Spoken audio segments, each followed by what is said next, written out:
Buenas tardes, bienvenidos a los webinars de Iberley Colex.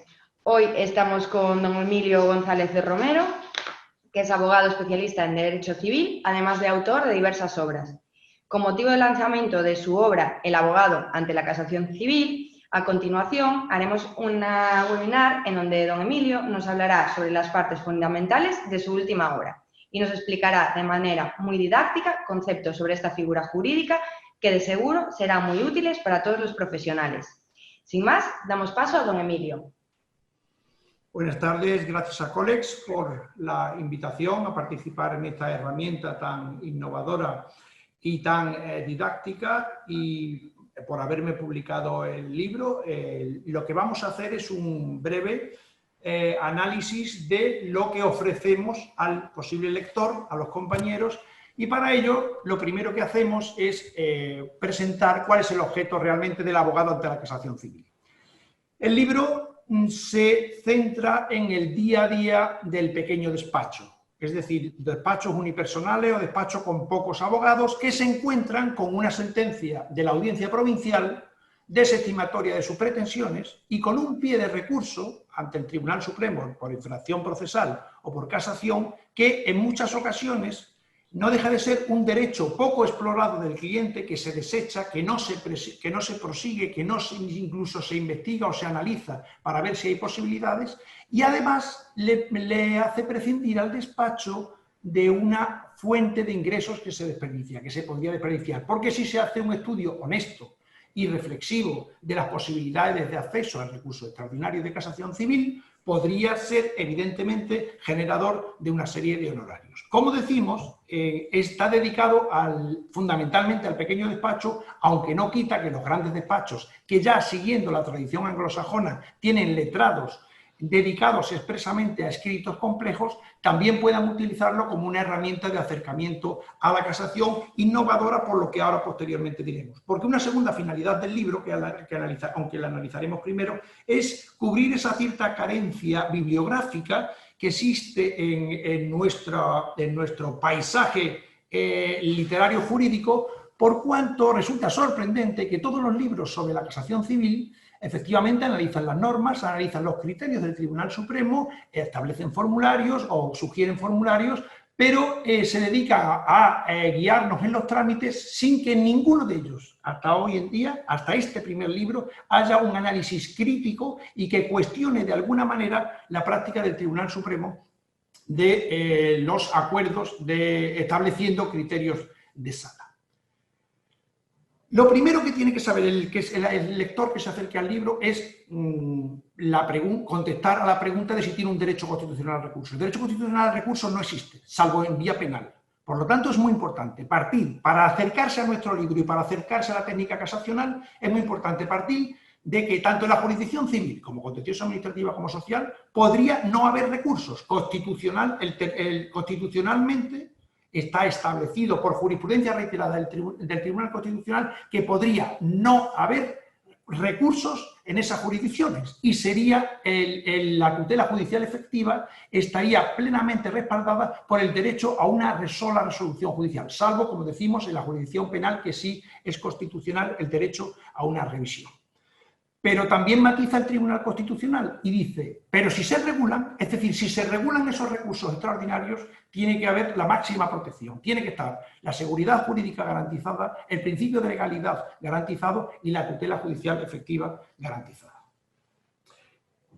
Cogiendo estos elementos generales, entramos en el breve análisis o planteamiento del sistema de recursos extraordinarios civiles. Tiene dos fuentes fundamentales, la ley, la LEC, los artículos 466 y 489 de la disposición final 16ª, que todos los compañeros tienen en sus textos y no vamos a entrar a analizar, y los criterios de sala del Tribunal Supremo, los criterios de admisión de los recursos extraordinarios civiles. Y ahí es donde ponemos nosotros el foco de nuestro análisis crítico. Estos acuerdos de sala surgen en el año 2000 como consecuencia de la inquietud que genera en el Tribunal Supremo la redacción de la Ley de Enjuiciamiento Civil, que en los recursos extraordinarios se establece de forma quizá genérica en algunos apartados y de forma laxa. Y el Supremo redacta una serie de criterios que concretan de alguna forma un poco la norma, ¿no? La propia norma, de esa generalidad pasa a cierto grado de concreción. 11 años después, aprovechando una reforma procesal, ya la concreción se va centrando y focaliza en la práctica de la admisión, se va centrando en cómo se admiten los recursos de casación.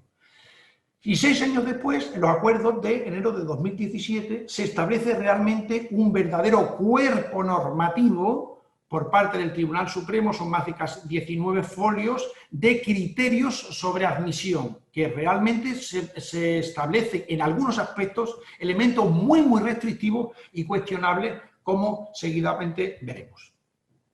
¿Qué respaldo tienen estos acuerdos? Es decir, ¿qué respaldo tienen los acuerdos legales que pueda adoptar el Tribunal Supremo? Nuestro libro lo que hace es plantear una serie de cuestiones críticas donde dejamos entrever, parece aflorar ciertas quiebras que pudieran plantearse en esos criterios. Por ejemplo, el contencioso administrativo, el artículo 87 de la Ley de la Jurisdicción, establece que el Tribunal Supremo, la Sala Tercera, podrá diseñar una serie de requisitos extrínsecos para el recurso de casación que se publicará en el Boletín Oficial del Estado. Es decir, en la jurisdicción contenciosa administrativa sí existe un respaldo legal, pero en la nuestra no.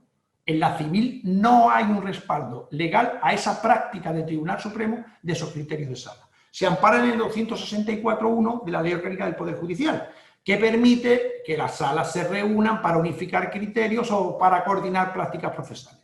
Igualmente, el preámbulo del 2017, de los acuerdos del 2017, también establecen que existe un respaldo constitucional ya sobre la incorporación al sistema de recursos extraordinarios civiles de los acuerdos de sala.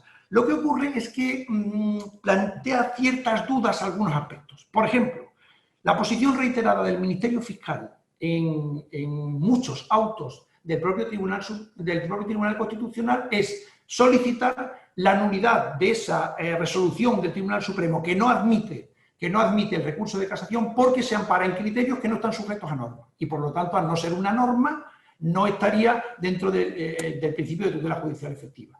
Efectivamente, existen algunas sentencias del Tribunal Constitucional que han respaldado los acuerdos, pero los del 2000, que son unos acuerdos, no dejamos de ver unos acuerdos genéricos, pero los del 2011 son mucho más restrictivos y no digamos los del 2017. Por lo tanto, al día de hoy está por establecerse cierto filtro constitucional de esta práctica que hoy en día está realizando el Supremo, ¿no?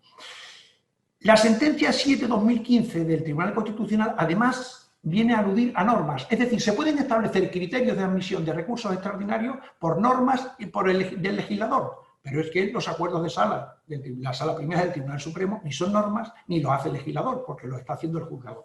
Por lo tanto, tendríamos una primera quiebra, una primera forma de plantear un cuestionamiento de esta práctica, ¿no? El libro avanza estableciendo una serie de circunstancias que serían, digamos, discutibles con respecto a los criterios del 2017, que son los que están actualmente vigentes. Por ejemplo, la publicidad de los acuerdos. Cuestionamos en el libro profundamente por qué esos acuerdos no se publican. Porque es algo muy importante. Tenemos que saber los letrados, todo el mundo tiene que saber dónde acudir para encontrar esas normas. Esos acuerdos no están sujetos a publicidad obligatoria. Lo que sí ocurre en el contencioso administrativo, que se exige que se publiquen en el BOE. En lo civil eso no existe esa publicación.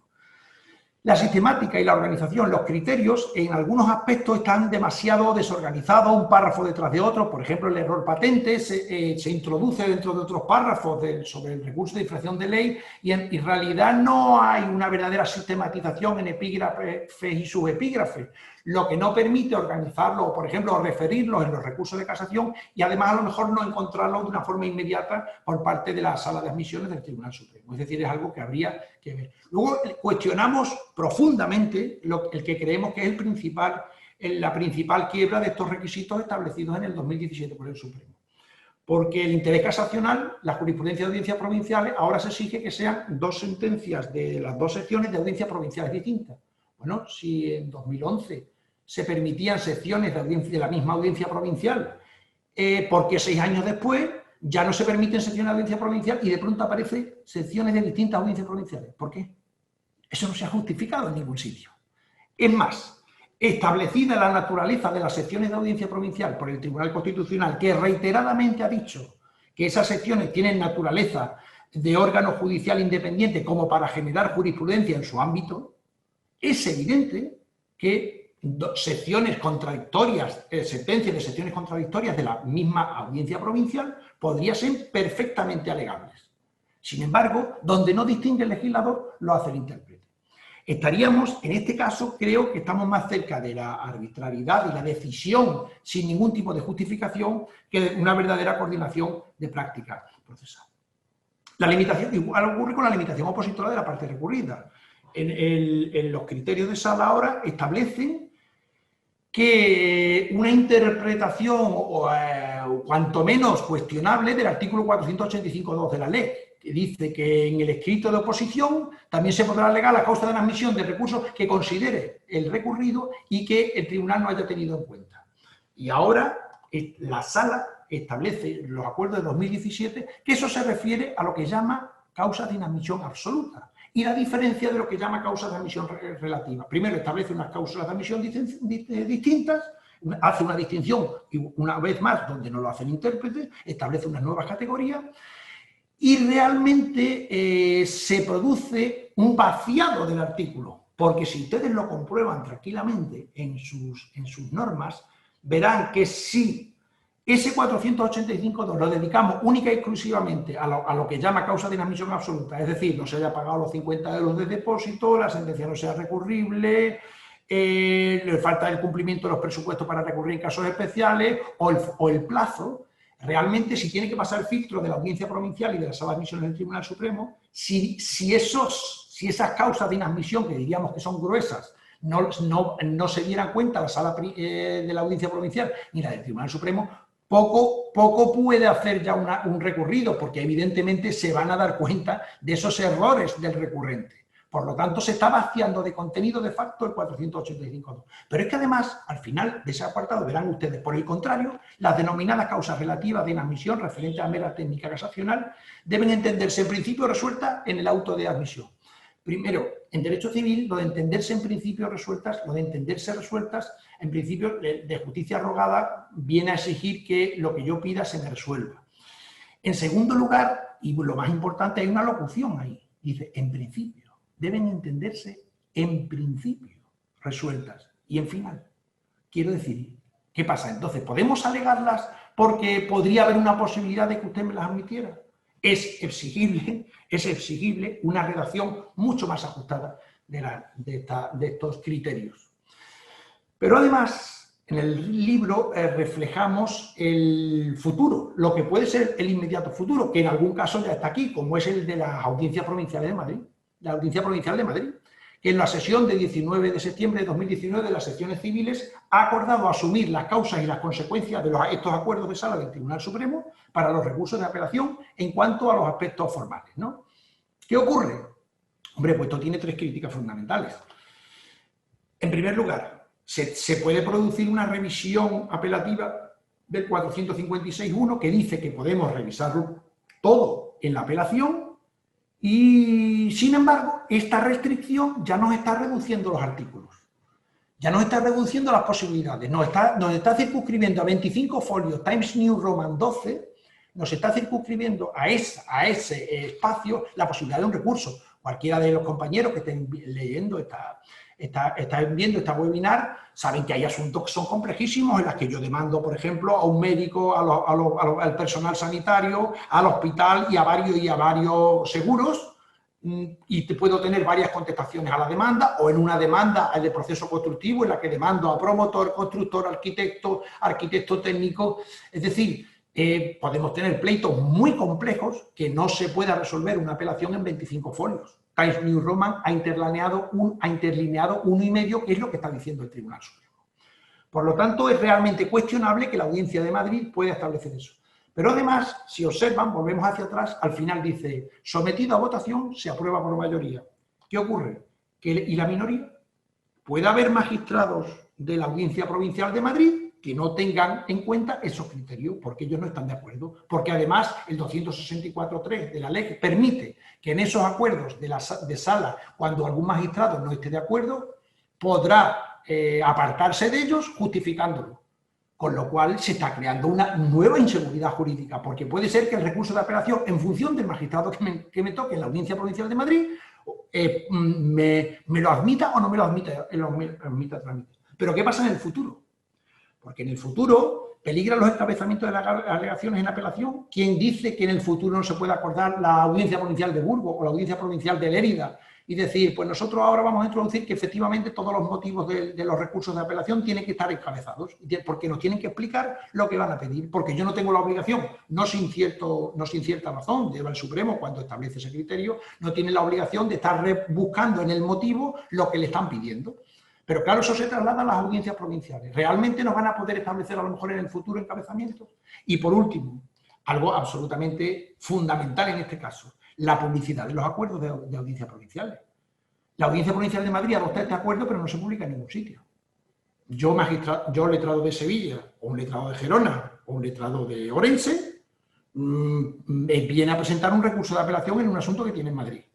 Y yo no sé que ha habido una serie de acuerdos que a mí no se me han publicitado, que como mucho se habrán mandado al Colegio de Abogados de Madrid y al Colegio de Procuradores, y yo no sé que ese acuerdo está, porque no está ni en un BOE, ni en un boletín oficial de la provincia, ni en un boletín de la comunidad. Por lo tanto, ¿puede la Audiencia de Castellón, o la Audiencia de Sevilla, o la Audiencia de Málaga establecer ahora unas normas, acudamos letrados de otras provincias que no sabemos y que nos rechacen un recurso de apelación porque no conocemos unos criterios que no están en ningún sitio? Evidentemente es realmente cuestionable. Otro aspecto fundamental que viene a establecer el libro es qué podríamos hacer ante estos acuerdos. Porque claro, nosotros tenemos que saber qué son los acuerdos de sala. ¿Cuál es la naturaleza de esos acuerdos? Y hacemos un pormenorizado estudio en el que damos cuenta de una serie de sentencias en las que la Sala Tercera del Tribunal Supremo no lo ha definido. No ha definido qué son sus criterios de sala ni ha definido qué son sus acuerdos. Lo que ha dicho es lo que no son. Y dice que no son ni un acto judicial ni un acto administrativo. Y en concreto, la 2240 del 2015 viene a decir que su naturaleza sería más aproximativa a los actos judiciales. Pero para impugnar algo no podemos hablar de naturaleza aproximativa. ¿Qué ocurre? Si esos acuerdos de sala, si esos criterios no son ni acto judicial ni acto administrativo, yo no los puedo recurrir ni ante el Consejo General del Poder Judicial, ni los puedo recurrir ante los tribunales de justicia. Con lo cual, de facto, se está creando lo que Raúl Cancio, el letrado del Tribunal Supremo, de la Sala Tercera del Tribunal Supremo, dice en un artículo en Legal Today interesantísimo, que se está creando una especie de tertium genus, una especie de espacio de tercero que no está sujeto a ningún tipo. Se podría estar creando un espacio que no está sujeto a ningún tipo de control. Porque desde luego el Supremo ha dicho, como mínimo en las dos sentencias que ustedes ven ahí, que no es ni un acto judicial ni un acto administrativo y no permite atacar esos criterios. ¿Qué ocurre? Pues que nosotros además en nuestro libro lanzamos una teoría de la que ni estamos convencidos, pero no deja de ser una teoría de que podríamos estar en esta práctica de los criterios de sala, del establecimiento de criterios de sala, podría ser a lo mejor, podríamos estar hablando de unas vías de hecho. Porque bueno, las vías de hecho, ustedes saben que la ley de procedimiento administrativo no las recoge porque precisamente las vías de hecho de las administraciones se caracterizan porque no tienen un procedimiento para acordarse y porque no tienen un órgano competente para hacerla. Muy bien, si nosotros pudiéramos llegar a la conclusión de que efectivamente los criterios de sala, tanto sean de audiencias provinciales como los del Tribunal Supremo, para admitir recursos, no tienen ningún procedimiento previo. Esa característica la cumplen. Pero es que además hay como mínimo una confusión competencial con el legislador. Porque el Tribunal Constitucional ha dicho claramente que tienen que ser normas para establecer esos requisitos y que puede hacerlas el legislador, pero no las puede hacer el juzgador. Y aquí está haciendo las normas el juzgador sin ningún tipo de procedimiento. Por lo tanto, la teoría la dejamos ahí, que se desarrolla mucho más en el libro, la dejamos ahí sobre la posibilidad de que pudiéramos estar ante una verdadera y auténtica vía de hecho. ¿Qué hago yo? ¿Qué puedo hacer yo como letrado en mi despacho para impugnar eso, lo que yo he llamado esos OJNI, objetos judiciales no identificados? Porque, en primer lugar, hay que diferenciar entre acuerdo y criterio. Claro, todo acto administrativo tiene dos momentos de impugnación. Cuando se crea la norma y se publica, que se puede impugnar con los requisitos establecidos en la ley, y luego cuando se está aplicando. En este caso, de momento, se nos está hurtando el primer momento, porque en el momento que todos esos criterios, como digo, sean del Tribunal Supremo, de audiencias provinciales, de las secciones civiles, no se publican en ningún sitio, no hay un plazo, un periodo para recurrirlos en tribunales, no hay una posibilidad impugnatoria previa cuando se genera ese acto de la administración que no es ni judicial ni administrativo, como dice el propio Supremo. Y nos dice también la Sala Tercera del Supremo en la sentencia 224 del 15 que hemos nombrado antes. Sí, no, pero estos criterios sí son impugnables porque usted los puede impugnar en cada caso. Hombre, sí, pero usted me está hurtando la primera posibilidad y además me está dando como criterio unos criterios que ya se aplican y que usted mismo dice que no tiene claro que sean normas, sino que se convierten en normas cuando usted lo aplica. Es lo que dice el preámbulo de los acuerdos civiles de 2011. Lo cual, de alguna forma, no deja de ser algo realmente cuestionable, porque dice, no, esto no es fuente del derecho, pero hasta no se convierte en jurisprudencia hasta que yo lo aplico, como lo están aplicando continuamente, no es fuente del derecho, de primera línea, además, si ustedes comprueban la jurisprudencia de la Sala Primera del Tribunal Supremo, ¿no? Otro aspecto muy importante del sistema de recursos civiles que también abordamos es la provisionalidad que sigue estableciéndose con respecto al presupuesto previo casacional, es decir, la disposición final sexta de la Ley de Enjuiciamiento Civil establece que, entre otras muchas cosas, que para que se admita a trámite el recurso por infracción procesal tiene que admitirse previamente el casacional. Y hasta que no esté regulada las competencias de los tribunales superiores de justicia, eso tiene que ser así. Lo que se ideó originariamente por cuestiones políticas y de generación de consenso en el año 2000 en la ley, para poder aprobarla, se metió en el Senado, se introdujo en el Senado esta disposición transitoria, en lo que era una situación provisional, se ha convertido en una situación que lleva ya 20 años. Es decir, yo llevo 20 años sin poder presentar un recurso por infracción procesal, por muy grosera y muy gruesa que sea la infracción que haya podido cometer, por ejemplo, en admisión de pruebas o en trámites procesales o el juzgado o la audiencia provincial, porque si no tengo un motivo casacional se rechaza inmediatamente. Entendemos que resulta urgentísima la regulación de los recursos autónomos o el papel de los tribunales superiores de justicia y que se puedan establecer. Porque claro, esto tiene una cierta relevancia constitucional, porque si yo me encuentro letrado con una sentencia que le veo infracciones procesales, pero las casacionales no la tengo clara, a mí el Tribunal Constitucional me exige que yo agote todas las vías impugnatorias previas antes de llegar al Tribunal Constitucional. Efectivamente, el Tribunal Constitucional ha establecido que yo puedo ir autónomamente con la infracción procesal sin motivo casacional. Pero cuando yo me lo planteo, tengo que tener mucho cuidado porque como no me admita la casación, no entra la infracción procesal. Es decir, el Tribunal Constitucional también ha dicho que si usted viene con las dos cuestiones, si el Tribunal Supremo le inadmite el motivo casacional y por lo tanto le rechaza de plano sin entrar en el de infracción procesal, se ha producido lo que llama el agotamiento defectuoso de la vía ordinaria y por lo tanto ni le admiten a trámite el recurso de amparo. Con lo cual será algo a tener muy en cuenta por los letrados.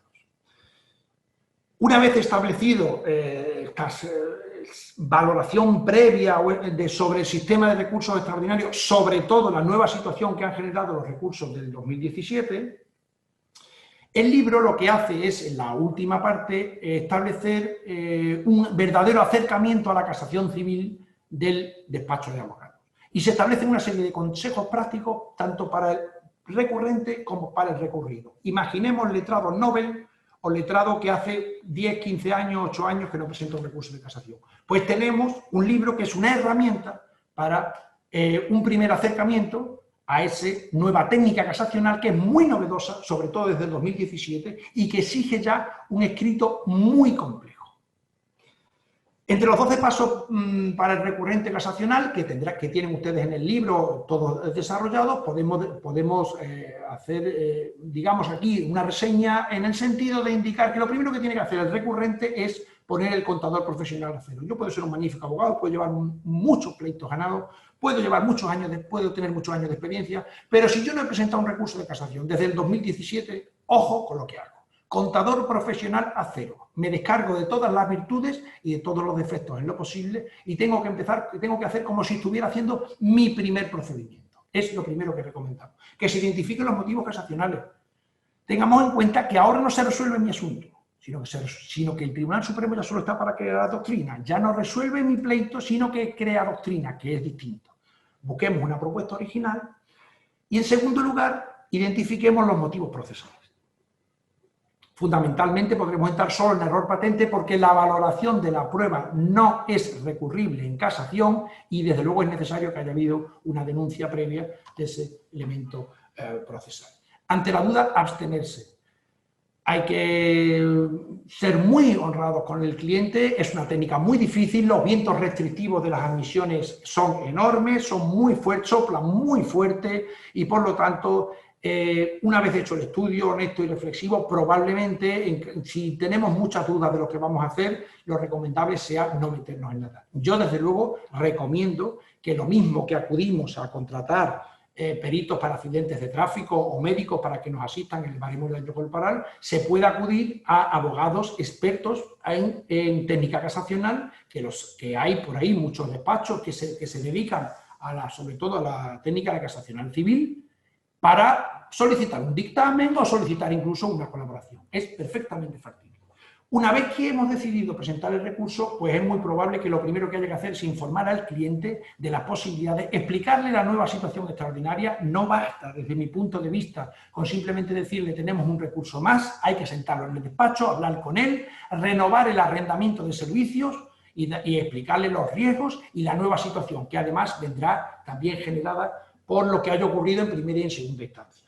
Creo, sinceramente, que no sirve el arrendamiento de servicio que le hicimos cuando inició el procedimiento, diciendo que si en caso de recurso de casación se minutará un 50% de los honorarios, o un 60% o un 40%.